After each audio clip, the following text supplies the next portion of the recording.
Hi mga guys! Pupunta nga kami ng Kamalig ngayon dahil dun kami magja-jogging. At sa mga oras na to, nandito na nga kami malapit sa Kamalig. At syempre, nag-shortcut lang kami dito. Tignan mo, ang ganda ng daan dahil wang masyang sasakyan. At ilang minuto nga ay nakarating na kami dito sa location kung saan kami magja-jogging. At tignan mo ba naman, napakaganda ng view nito.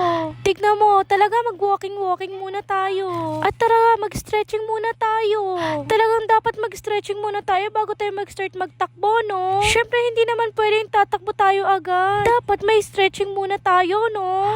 Hoy, talaga naman. At dahil tapos na nga tayo mag-stretching, tara na. At mag-walking muna tayo, no? Para hindi naman talaga nabibigla yung mga katawan natin dito. At ito, tara na, mag-start na tayo. Wow, sobrang ganda talaga ng view dito. Na parang hindi ka na lang nag-enjoy sa pagja-jogging mo dahil sa nanonood ka na lang talaga ng sunrise sa ganda ng view talaga dito. At talaga may enjoy mo at kumakanta-kanta pa si ate mo dito. Kasi tignan mo naman ang ganda talaga ng view dito.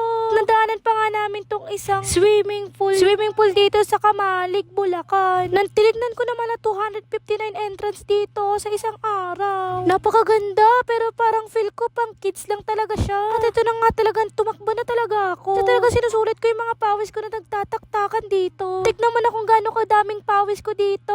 I-flex ko na lang naman talaga to sa inyo. Tignan mo, ang ganda ng view, diba? Talagang pag dito ka nag-running and nag-jogging, talaga naman masusulit mo talaga. Kasi sobrang ganda niya. At itong kasama ko ay napagod na nga talaga siya. Kaya tamang pa-cute-cute na lang talaga siya dyan. Kasi sumasakit na rin tagiliran niya pag tumatakbo siya. Eh sabi ko nga, ano pong purpose ng pagja-jogging na to? Eh yun naman din ang pupuntahan niya. Well, so, wala na tayong magagawa kung talagang ayaw niyang tumakbo. Kaya tayo na lang talaga yung tatakbo. O talagang napagod na si ate mo. Kaya sige, maglakad-lakad na lang muna tayo. At ayun nga, makikita mo na talagang pilit ko talaga siyang tumakbo dyan. Dahil tapos na nga rin naman yung pag-running at jogging namin. Kaya sabi ko, tara na at mag-stretching na tayo dito sa gilid. At siya na nga yung pinaghawak ko ng camera dyan. At syempre, dahil sobrang tagal niya kumilos, ako na lang stretching mag-isa dito sa gilid. Tignan mo ba naman kung paano ko bagal niya maglakad. At tapos na lang ako mag-stretching dito, hindi pa siya nakarating.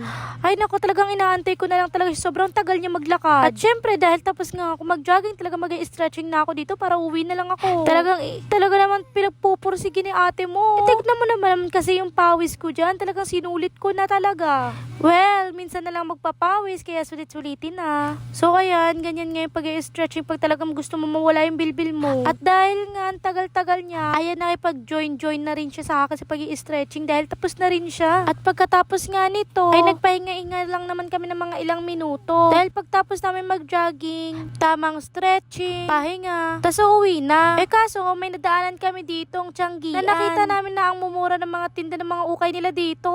Ay may tagsa 10, may tagki 15, at tagti 25 at 50. Kaya pinuntahan na rin namin agad ito. Tignan mo, 10 piso lang to pero unang-una may nagustuhan na talaga ako. Kaya pinakita ko nga sa kasama ko. At sabi niya maganda rin daw talaga siya. Kaso kamalas ko, hindi siya kasya sa akin. Kaya sa kanya ko na lang binigay. Kasi hindi naman kasya sa akin yun. Pero buti na nga lang, meron ako nagustuhan isa pa na parang branded siya tapos kasang-kasya pa talaga sa akin to.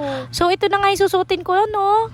Well, hindi naman talaga ako pahilig magpalda. Pero dahil cute siya, so bibiling ko na lang. At pagkatapos nyo, naghanap-hanap nga kami ng trouser dun sa kabilang ukayan. Kaya pagpunta namin dito, talagang tinignan namin kung magkano mga presyo ng mga pants at trouser nila dito. Well, dahil wala akong nagustuhan, magpi-mirror shot na lang ako dito. At talagang inabot na ako ng katamadan sa pag-uukay-ukay ko dyan, ha? Kaya pagtapos namin dito, lumipat kami dun sa kabila. Bumili lang naman kami ng swimsuit dito. Well, ang mura ng swimsuit nila, 80 pesos isa at 150 na dalawa. Dahil perfect na dalawa kami naghahanap ng swimsuit, talaga namang bumili na kami ng dalawa, no? O, tara na, magbayad na tayo.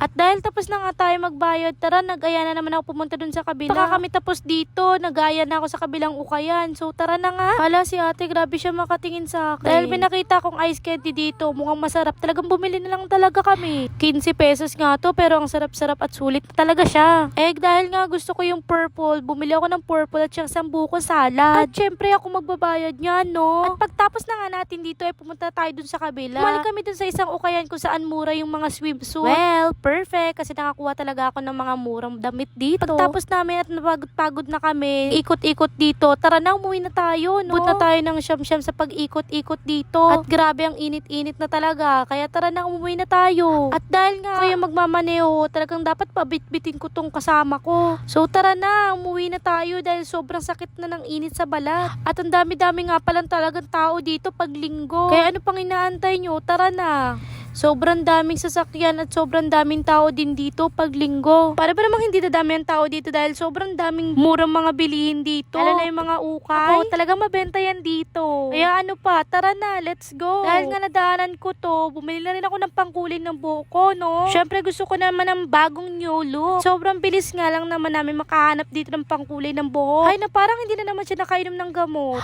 O ayan, pagtapos natin mamili ng napakabilis-bilis, tara na, umuwi na tayo. Dahil nakapark lang naman yung motor mo dyan sa gilid ng kalsada, no? Kaya talaga nagmamadali ba si ate mo, girl, para hindi na talaga tanghaling umuwi yan si ate mo. Bala ko na nga sanang itakbo to, kaso may nakabantay dyan sa labas. Hoy, Eme lang, baka mamaya sineryoso mo na naman. At ayan na nga, magbabayad na nga ako. Talaga may proof pa yan, ha? Hindi ko na nga alam kung magkano to dahil hindi ko na tinanong. Ano ko pa naman tatanungin, magtatanong pa lang ako, nag-oo na siya. Hay, grabe naman talaga. So, ayun na nga, ngayong araw na to, pauwi na nga tayo. Wala na tayong gagawin kundi umuwi. Tama na to, tara na dahil pagod na rin ako. So, ayun lang. Salamat sa pagsama.